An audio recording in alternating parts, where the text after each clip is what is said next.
नमस्कार, राम राम। मैं आपका अपना प्रदीप दलाल अभी मौजूद हूँ टिकरी बॉर्डर के भारतीय किसान यूनियन गाँव उमरा, जो स्वर्गीय चौधरी मांगीराम जी हैं, जो इस यूनियन के संस्थापक थे हरियाणा में। उनकी खाप मलिक खाप है ये, यहाँ पर हम मौजूद हैं। और आज यहाँ दिल्ली से चलकर कुछ युवा आए हैं जो टिकरी बॉर्डर पर आए हैं और जो इन कानूनों के बारे में गहराई तक जाकर किसानों को बताना चाह रहे हैं कि कैसे किसानों के लिए, व्यापारियों के लिए और कर्मचारियों के लिए कैसे खतरनाक है।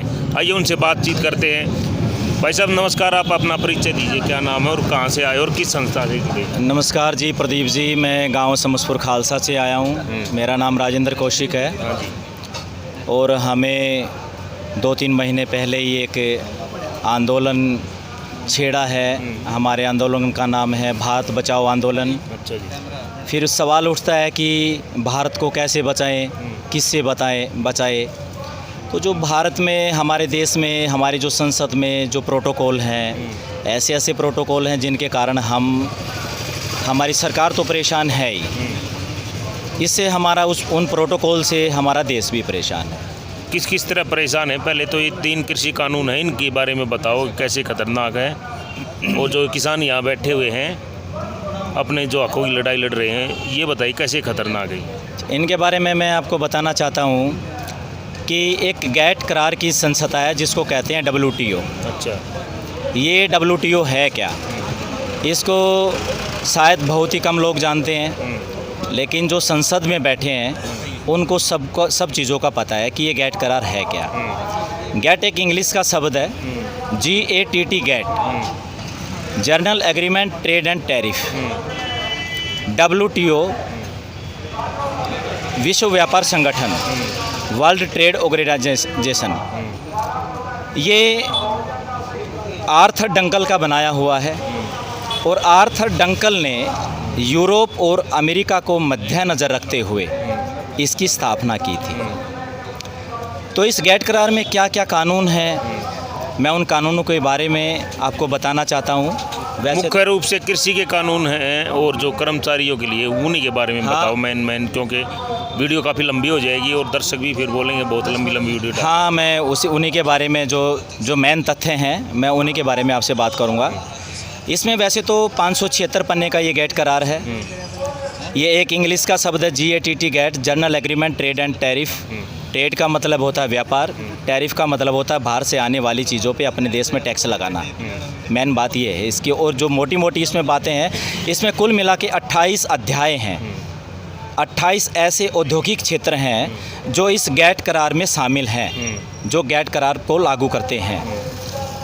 तो इसमें क्या लिखा हुआ है, इसमें जो सबसे पहली बात लिखी हुई है पेज नंबर 10 और पैराग्राफ नंबर 5 पे, वैसे तो ये पूरा का पूरा जो ड्राफ्ट है ये पूरा का पूरा अंग्रेज़ी में है, लेकिन मैं इसकी हिंदी बताना चाहता हूँ। इतना समय मेरे पास भी नहीं है और इतना समय आपके पास भी नहीं है। कि इसमें लिखा हुआ है कि जो इस गैट करार में लिखा हुआ है,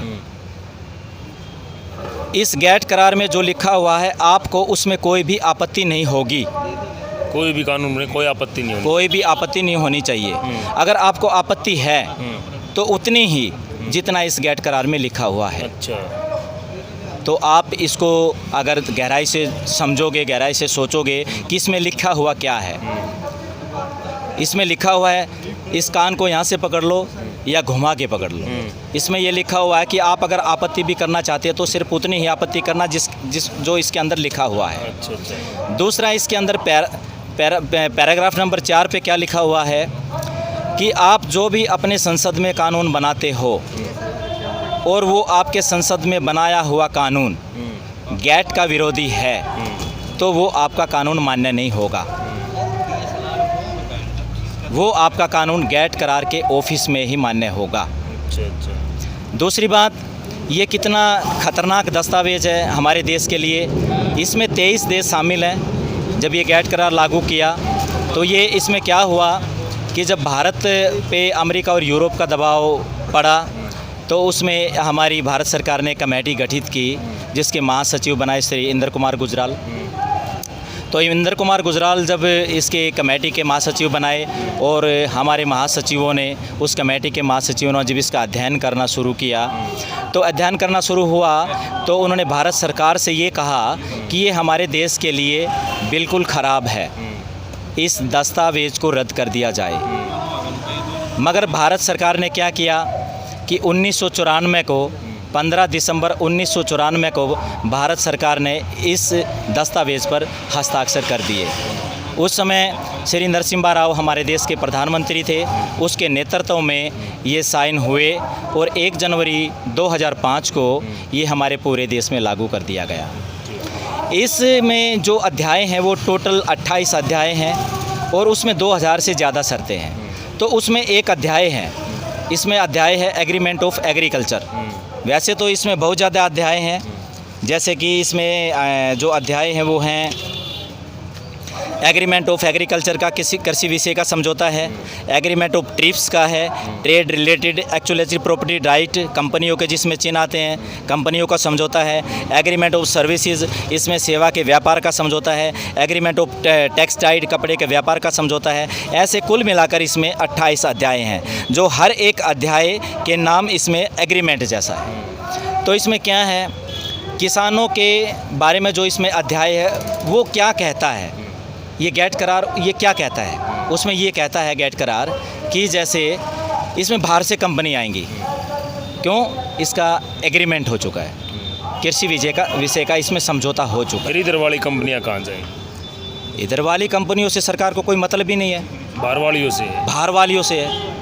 क्योंकि जब 1947 से और 2000 आज एक का दौर चल गया, तो क्या है कि हमारी जो सरकार ने, चाहे वो कांग्रेस आई चाहे वो बीजेपी आई, कोई सी भी दोनों सरकार आई, हमारे छोटे छोटे जो उद्योग थे, ऐसा नहीं है कि भारत में कम से कम भी 65 करोड़ किसान जो हैं वो बहुत ही मध्य दर्जे के हैं, जो एक दूसरे पे पैसे लेके अपना काम चलाते हैं, अपनी खेती को उपजाऊ बनाते हैं, जो अपना इस तरीके से काम चलाते हैं। ऐसे 65 करोड़ किसान हैं जो नीचे तबके के किसान हैं।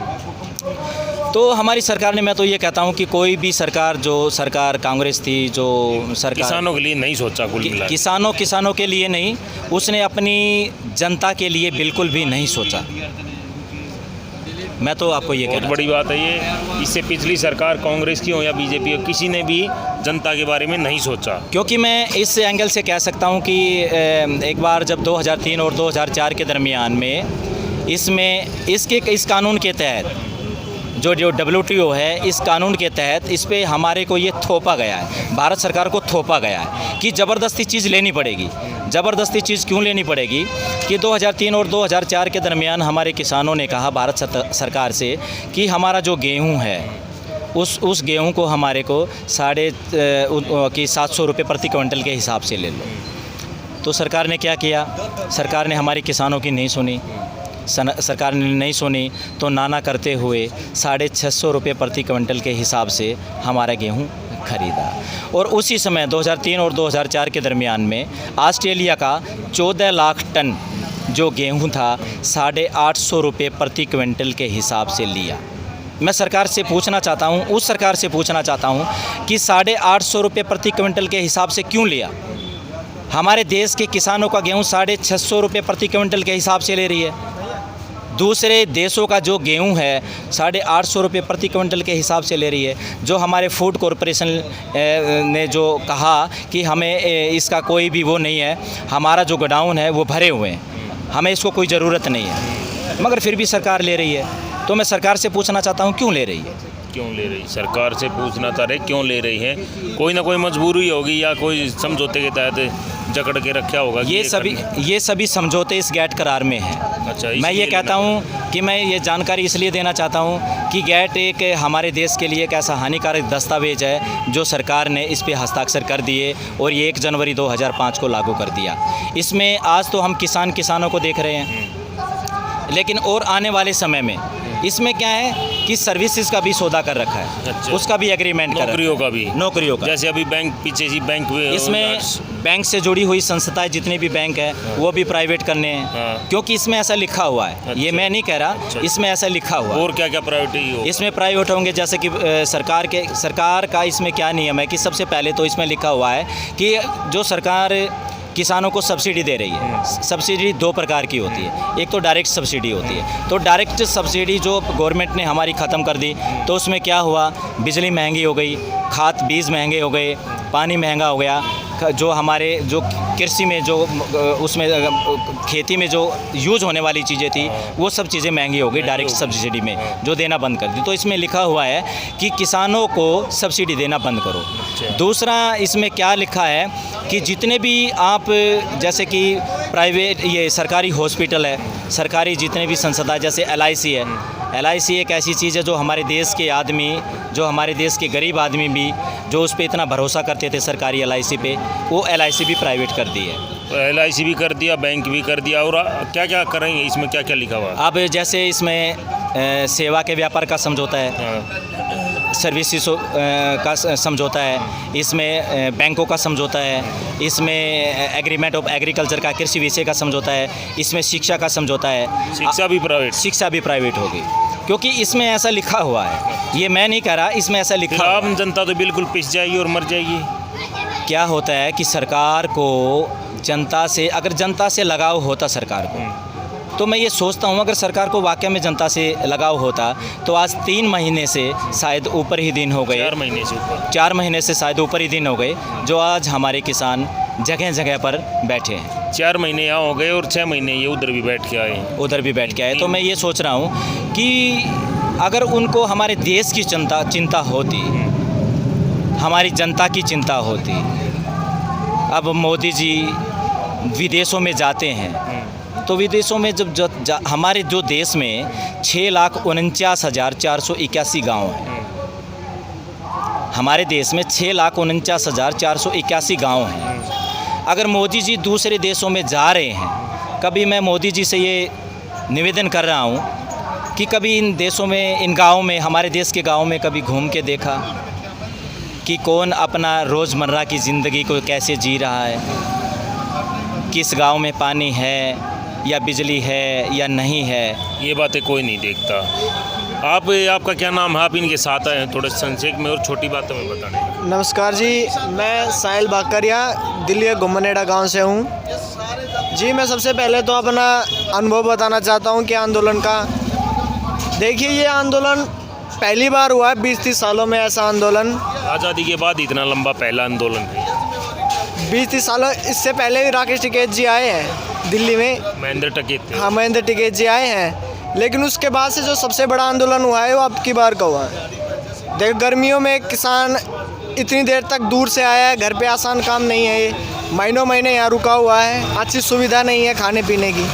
किसान आया क्यों, इतना कष्ट क्यों सह रहा है? क्योंकि उसकी जब किसानों की जब रोज़मर्रा पे जब कष्ट आता है, रोज़मर्रा पे जब संकट आता है, तभी लोग इतनी देर के लिए घर से बाहर निकलते हैं। किसान बोल रहे फसल और नस्ल की लड़ाई आ गई, या तो हम जीत के जाएंगे या मर के जाएंगे, 2 ही ऑप्शन बच दिया किसान। अब जब सरकार ही बिल्कुल झुकने से मना कर रही है, बात करने से मना कर रही है, तो ये गुस्सा बिल्कुल वो है, जायज़ है गुस्सा। अब इन कानूनों की ज़रूरत क्यों पड़ी, प्राइवेटाइजेशन करने की क्यों ज़रूरत पड़ी? सबसे पहले उन्होंने मंडियों को ख़त्म किया, मंडियों को डिफंड किया, मंडियों को सही नहीं किया। अब मंडियाँ ढंग से काम नहीं कर रही, उसमें MSP अगर किसानों के MSP पर बिक्री नहीं हो रही, तो आप उस पर ये क्यों नहीं देख रहे कि उस पर MSP क्यों नहीं हो रही खरीद उस पर? सिर्फ 6% फसल खरीदी जाती है MSP पे, सिर्फ 6%।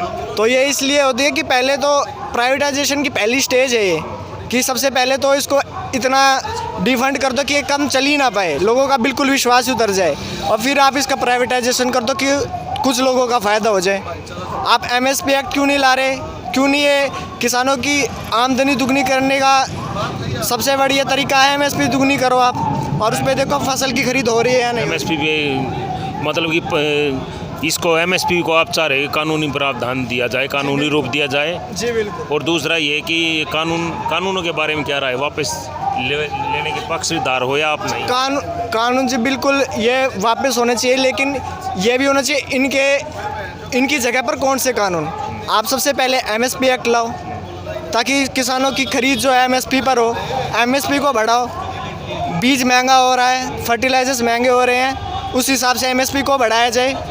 आप ये कह रहे हो कि किसान कहीं भी बेच सकता अपनी फसल को, ये क्या बात हुई? किसान, अब पंजाब का किसान दिल्ली आकर बेच गया क्या अपनी फसल?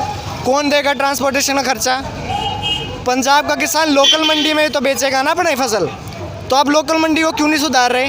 बोल रहे कहीं जाके बेचो, अब इधर हरियाणा का केरला में जाके कैसे बेचेगा ये बताइए। कैसे बेचेगा? ट्रांसपोर्टेशन का कितना खर्चा है? 100 रुपये का पेट्रोल है। और अभी हरियाणा सरकार बोल रही है कि हम बॉर्डरों पे ही रोक देंगे, दूसरे राज्य फसल नहीं आने देंगे।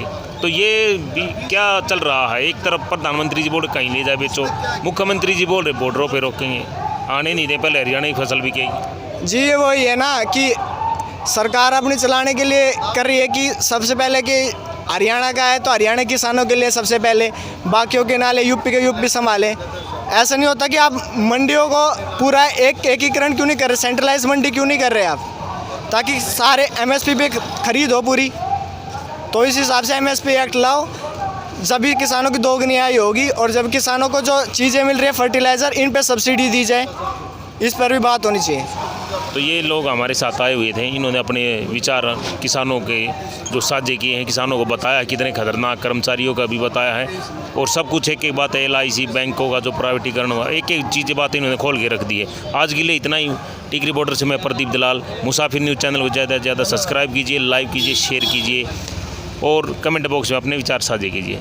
धन्यवाद। राम राम।